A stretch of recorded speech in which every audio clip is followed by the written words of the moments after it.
নমস্কার।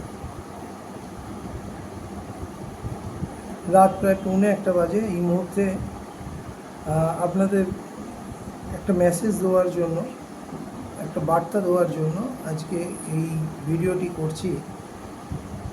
গভীর রাতে, রাত দখল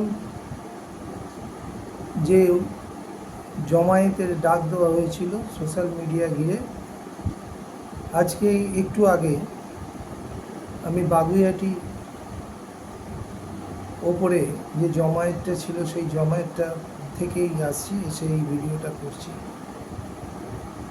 বলতে পারি আমার জীবনে এই প্রথম একটা অরাজনৈতিক সমাবেশ এবং কোনো রকম প্রচার ছাড়া শুধু সোশ্যাল মিডিয়ার মাধ্যমে প্রচার করে, সোশ্যাল মিডিয়ার মাধ্যমে এই জমায়েত একটা অভূতপূর্ব বললেও মনে হয় কম বলা হবে, একটা ঐতিহাসিক জমায়েত, যা না দেখলে, চাক্ষুষ না করলে বর্ণনা করা সম্ভব না। এবং যে জমায়েত শুধু বাগুইআটিতে আমি দেখেছি, যদি এই জমায়েত অন্যান্য জায়গাতেও হয়, কারণ আজকে পশ্চিমবাংলার বিভিন্ন প্রান্তে, কলকাতা শহর তো বটেই, কলকাতা শহরের আশেপাশে এবং বিভিন্ন গ্রামেগঞ্জে এই জমায়েতের ডাক দেওয়া হয়েছিল রাত দখলের অভিযান বলে। ঘটনা হলো যে কলকাতার আরজিকর হসপিটালে যে ডাক্তার ছাত্রীটিকে নিগ্রহ করে, নির্যাতন করে, নৃশংসভাবে তাকে ধর্ষণ ও খুন করা হয়েছে, তার বিরুদ্ধে সোচ্চারিত মানুষ, স্তম্ভিত মানুষ, ক্ষুব্ধ মানুষ, তারা আজকে এই অভিযান, এই জমায়েতের ডাক দিয়েছিল। সম্পূর্ণ অরাজনৈতিকভাবে এই জমায়েতের ডাক। এর মধ্যে কোনো রাজনৈতিক রং লাগানোটা আমার মনে হয় সেটা মিথ্যাচার হবে, ব্যভিচার হবে। পূর্বেও প্রচুর রেপ হয়েছে, প্রচুর ধর্ষণ হয়েছে। আমরা কামদুনির ধর্ষণ দেখেছি এই সরকারের আমলে। তার আগে আমরা একটি অ্যাংলো ইন্ডিয়ান মেয়ের ধর্ষণকাণ্ড, পার্ক স্ট্রিট ধর্ষণকাণ্ড বলে খ্যাত, সেই ধর্ষণ দেখেছি। এবং বিভিন্ন সময় বিভিন্ন জায়গায় বিভিন্ন রকম নারী নির্যাতনের ঘটনা পশ্চিমবাংলায় আগেও হয়েছে। শুধু পশ্চিমবাংলায় কেন, সারা ভারতবর্ষে, উত্তরপ্রদেশ থেকে শুরু করে, মধ্যপ্রদেশ থেকে শুরু করে দিল্লির বুকে এই ধরনের ঘটনা এর আগে দেখেছি। কিন্তু এবারে পশ্চিমবাংলার এই ডাক্তার ছাত্রী এই নৃশংস মৃত্যুর ঘটনা, যেভাবে প্রতিদিন কাগজে তার মৃত্যুর ঘটনাকে বিশ্লেষণ করা হয়েছে, জানি না সেটা কতটা সত্যি, কতটা মিথ্যে। কারণ যে সমস্ত কথা বলা হচ্ছে তার মধ্যে অনেক কিছু অতিরঞ্জিত এরকমও শোনা যাচ্ছে। কিছু কিছু মহল থেকে খুব মোটিভেটেডলি কিছু অপপ্রচারও করা হচ্ছে, রাজনৈতিক স্বার্থেই করা হচ্ছে। কিন্তু ঘটনাটা যে ঘটেছে এটা তো অস্বীকার করার জায়গা নয়। এবং যেভাবে একটি মেয়েকে খুন ও ধর্ষণ করা হয়েছে, তা কোনো যুক্তিতেই তাকে খণ্ডন করা সম্ভব নয়। সেই জায়গা থেকে আজকে যে ডাক, আজকে যে জমায়েত, লাখো মানুষ বলবো না, কারণ অঙ্কের হিসেবে আমি বরাবরই কাঁচা, লাখো মানুষ বলতে পারবো না, তবে 1000-10 মানুষ তো নিশ্চিতভাবেই এই রাত্রিবেলা 11:55 থেকে 12:05 পর্যন্ত অবস্থান করেছে বাগুইআটির মোড়ে। এটা কিন্তু দায়িত্বহীনভাবে বলতে পারি। এখন ঘটনা হলো, এই জমায়েত এর আগে তো কখনো মানুষ দেখেনি। এর আগেও বহু বীভৎস ঘটনা ঘটেছে। তাপসী মালিক হত্যাকাণ্ড আমরা জানি। একটি 17-18 বছরের মেয়েকে ধর্ষণ করে জ্যান্ত জ্বালিয়ে দেওয়া হয়েছিল, সেই দগ্ধ ডেড বডি, সেটাও পর্যন্ত আমরা সেই সময় দেখেছিলাম। কিন্তু তখনও এরকম মুভমেন্ট আমরা দেখিনি, মানুষের মধ্যে এই উদ্বেলতা দেখিনি, এত প্রতিবাদ সোচ্চার হয়ে ওটা দেখিনি। কেন দেখিনি তার অন্যতম কারণ একটা হতে পারে, সেই সময় সোশ্যাল মিডিয়া এত শক্তিশালী ছিল না, সোশ্যাল মিডিয়ার এত অস্তিত্ব ছিল না।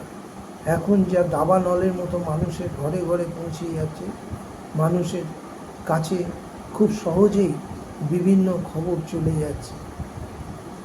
এটা একটা যেমন কারণ, তেমন আরও একটা কারণ খুব সম্ভবত সম্প্রতি বাংলাদেশে যে ছাত্র আন্দোলন হয়েছে, কোটা বিরোধী ছাত্র আন্দোলন, এবং তার থেকে বাংলাদেশের একনায়কতন্ত্র শাসন ব্যবস্থার যিনি প্রধান ছিলেন শেখ হাসিনার পতন, হতে পারে সেই বাংলাদেশের ছাত্র আন্দোলনের ঘনঘটায় পশ্চিমবাংলার মানুষ কিছুটা হলেও অনুপ্রাণিত হয়েছে। এটা অস্বীকার করার জায়গা নেই। 15 বছর তৃণমূল কংগ্রেস ক্ষমতায়, সেই ক্ষমতায় থাকাকালীন শাসক দলের বিভিন্ন নেতা নেত্রীদের বিরুদ্ধে বিভিন্ন সময় দুর্নীতির হাজারো অভিযোগ সামনে এসছে, কিন্তু মানুষ তা সত্ত্বেও তৃণমূল কংগ্রেসের পাশে থেকেছে। তার কারণ নেত্রীর স্বচ্ছতা সম্পর্কে মানুষের কাছে কোনো প্রশ্ন ছিল না। নেত্রীর বিভিন্ন উন্নয়নমূলক কাজকে মানুষ সমর্থন করেছে, কিন্তু তার ফলে নেত্রী মানুষের কাছে গ্রহণযোগ্য হলেও তার দল, তার দলের নেতা বিভিন্ন সময়ে বিভিন্ন জায়গায় কর্মীদের আচরণ কিন্তু ক্রমেই মানুষকে ক্ষিপ্ত করে তুলেছে, যে কারণে মনে মনে ভীষণভাবে ক্ষুব্ধ মানুষ আজকে এই ঘটনার পর আর তাদের ক্ষোভ সম্বরণ করতে পারছেন না। তারা প্রকাশ্যে তারা সোচ্চার হচ্ছে, এবং এই সোচ্চার হওয়ার পিছনে মূল তাদের অভিযোগ রাজ্য সরকারের বিরুদ্ধে। যে কজন মানুষের সাথে কথা বলেছি এই জমায়েতে অংশ নেওয়া মানুষদের মধ্যে, বেশিরভাগ মানুষ, প্রায় সব মানুষই উই ওয়ান্ট জাস্টিস বলে স্লোগান দিচ্ছে, কিন্তু তার মধ্যেও কিছু মানুষ তাদের বক্তব্য প্রথম দিন ধর্ষণ কাণ্ডের প্রথম দিনই সরকারের ভূমিকা ইতিবাচক ছিল না। যদিও আজকে একটি অনুষ্ঠানে 14ই আগস্ট একটি অনুষ্ঠানে রাজ্যের মুখ্যমন্ত্রী দাবি করেছেন যে তার পুলিশ সঠিক পথেই তদন্ত করছিল, এবং এটা সিবিআইয়ের হাতে যাওয়াতে তারা সিবিআইকে সমস্ত তথ্য প্রমাণ দিয়ে সাহায্য করবে, এবং তিনিও চান যে অবিলম্বে দোষী ব্যক্তি যারা তারা গ্রেপ্তার হবে। কিন্তু যে পরিস্থিতি আজকে আমরা দেখলাম, যে জমায়েতে যে আওয়াজ, যে ক্ষোভ, যে ক্রোধ মানুষের মধ্যে লক্ষ্য করলাম, তার থেকে একটা জিনিস খুব পরিষ্কার, রাজ্যের শাসক দলের বিরুদ্ধে কিন্তু মানুষ প্রচণ্ড ক্ষিপ্ত। জানি না আমাদের রাজ্যের মাননীয় মুখ্যমন্ত্রী, তিনি গ্রাসরুট থেকে রাজনীতি করে উপরে ওঠা মানুষ, তিনি তার রাজনৈতিক বিচক্ষণতা দিয়ে এই ক্ষোভ, এই ক্রোধ কিভাবে তিনি রুখবেন আগামী দিনে, সেটা আগামী ভবিষ্যতই বলবে। কিন্তু আজকে যে জমায়েত থেকে যে আওয়াজ, উই ওয়ান্ট ফর জাস্টিস, এই জাস্টিস কিন্তু মানুষ আজকে দাবি করেছেন, এবং সেই দাবি কিন্তু কোনো রাজনৈতিক দলের মুখনিসৃত দাবি নয়, একদম মানুষের, আম আদমির দাবি, আম জনতার দাবি। এই জমায়েত বিভিন্ন জায়গায় এই জমায়েতকে যদি স্বীকৃতি দিতে না দেয় বর্তমান রাজ্য সরকার, তাহলে কিন্তু তারা শেখ হাসিনার মতোই একটা বড় সড়ো ভুল করবে। পাশাপাশি আরও একটা বিষয় দৃষ্টি আকর্ষণ করে রাখব, সেটা হচ্ছে বাংলাদেশের ছাত্র আন্দোলন শুরুটা ছিল ছাত্রদের হাতে, পরবর্তী সেই আন্দোলনে কিন্তু চলে গেছিল মৌলবাদীদের হাতে। ফলে বহু মানুষকে, হিন্দু সম্প্রদায়ের মানুষের ওপরে আক্রমণ হয়েছে এবং হিন্দুরা অনেক জায়গায় দেখা গেছে তারা ঘর বাড়ি ছাড়া হয়ে তারা ভারতের সীমান্তে এসে তারা ভারতে প্রবেশের চেষ্টা করছে। এটাও কিন্তু এপারের বাঙালি হিন্দুদের কিন্তু একটা মস্ত বড় আঘাতের জায়গা। সেই কারণে কিন্তু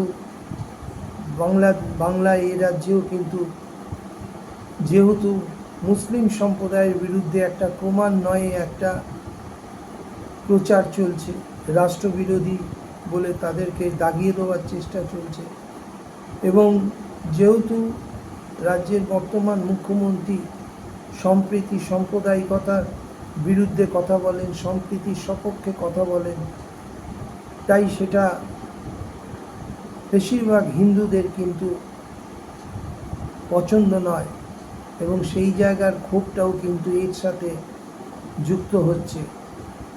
সুতরাং পশ্চিমবাংলার এই যে মানুষের বিপুল আকারে ক্ষোভ, এটা যদি মানুষ অন্যদিকে যদি টার্ন নেয়, তাহলে বলতে হবে বাংলার কিন্তু আকাশে সিঁদুরে মেঘ, অশনি সংকেত, যে কোনো সময় বড় সড়ো দুর্যোগ ঘটে যেতে পারে এবং সেই দুর্যোগ যদি জোর করে রাষ্ট্র ক্ষমতা দখল হয়, তাহলেও কিন্তু আশ্চর্য হওয়ার কিছু নেই। অলরেডি বিরোধী দল বিজেপি তারা নবান্ন অভিযানের হুমকি দিয়ে রেখেছে এবং সেখানে যদি দেখা যায় বড় কোনো বিশৃঙ্খলা সৃষ্টি করে সরকারকে যদি ফেলে দেওয়া যায়, তাহলে আগামী দিনে কিন্তু পশ্চিমবাংলায় কিন্তু রাষ্ট্রপতি শাসনের দিকে এগিয়ে যাবে, এটা কিন্তু নিশ্চিতভাবেই বলা যায়।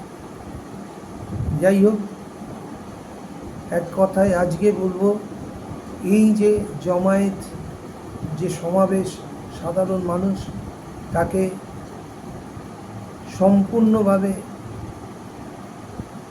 শ্রদ্ধা করে মান্যতা দিয়ে আগামী দিনে এই রাজ্যের মুখ্যমন্ত্রী তিনি তার রাজনৈতিক কর্মসূচি ঠিক করবেন, এই আশা রেখে আমি এখানেই আমার বক্তব্য শেষ করছি। We want justice! We want justice! We want justice! We want justice! We want justice! We want justice! We want justice! We want justice! We want. আজকে এই যে অভূতপূর্ব একটা সমাবেশ, কি বলবেন, কি ব্যাখ্যা দেবেন? এটার প্রচণ্ড প্রয়োজন ছিল, কারণ মাননীয় মুখ্যমন্ত্রী ভাবেন কি যে মেয়েরা অচল, মেয়েদের কোনো অধিকার হতে পারে না, মেয়েদের কোনো দাবি হতে পারে না, কিন্তু এটা যে প্রুফ করে দিল যে আমাদেরও স্বাধীনতা আছে, আমরা কিছু করতে পারি, সেটা উনি এতক্ষণে নিশ্চয়ই বুঝে গেছে। সিবিআই তদন্তভার দিয়ে নিয়েছে, একটা আশা আছে সিবিআই কিছু করবে। এখন আশা তো আমাদের রাখতেই হবে, আশা না রাখলে কি করে হবে? সিবিআই কিন্তু এর আগে অনেকগুলো তদন্তভার পেয়েছে, কিন্তু সেইভাবে সাকসেস হতে পারিনি। এক্ষেত্রে এটাই যদি হয়, আমরা আশার উপর বেঁচে আছি না, সব কিছু তো আশা নিয়ে। আরেকটা বিষয়, সেটা হচ্ছে দীর্ঘ সময় দেখা যায় কোর্টে বিচার পর্ব চলতেই থাকে। এই ধরনের কেসগুলো যত তাড়াতাড়ি বিচার করে আসামিকে সাজা দেওয়া যায়, শুধু সাজা না, ফাঁসি দিলে চলবে না। শুধু ফাঁসি দিলে জিনিসটা একদম মানে ফালতু হয়ে যাবে। যেইভাবে মেয়েটি তড়পে মরেছে তিলে তিলে, তাকে মারা হয়েছে। সেইভাবে মারা হয়েছে। সেইভাবে দোষীদেরও ডাইরেক্ট ফাঁসি চলবে না, একদম তিলে তিলে মেরে তারপরে ফাঁসি আমরা দিতে হবে। কতটা আজকের দিনটাকে এক্সপেক্ট করছি সেটা এই আন্দোলনের দিকে তাকালেই বোঝা যায়। বাড়িতে আজকে বাগুইআটিতে কোনো মহিলা বসে নেই কেন? একজন অসুস্থ মহিলা